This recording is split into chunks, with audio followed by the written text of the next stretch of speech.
जे जिगर मैदा काम करेगा तो फिर ही खुराक काम करेगी ना। तो जे बंदे का जिगर ही नहीं ठीक, मैदा ही ठीक नहीं है, ठीक है जी, तो भावें सोने वर्गी खुराक खा लो बेकार है।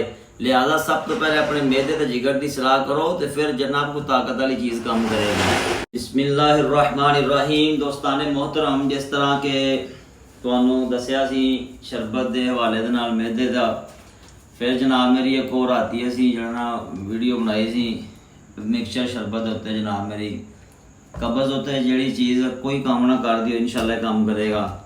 तो ये जनाब ठंडक है, ठंडक के बारे भी तुहानू दसिया सी। पिछला स्टॉक जिन्ना सारा ख़त्म, अज नवा जड़ा तैयार कर लिया।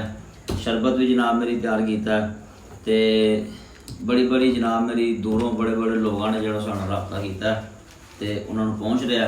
नवा स्टॉक आ गया, ठंडक भी बेहतरीन फ्रैश तैयार हो गया, मिक्सचर भी तैयार हो गया, शिफाई मैदा भी तैयार हो गया।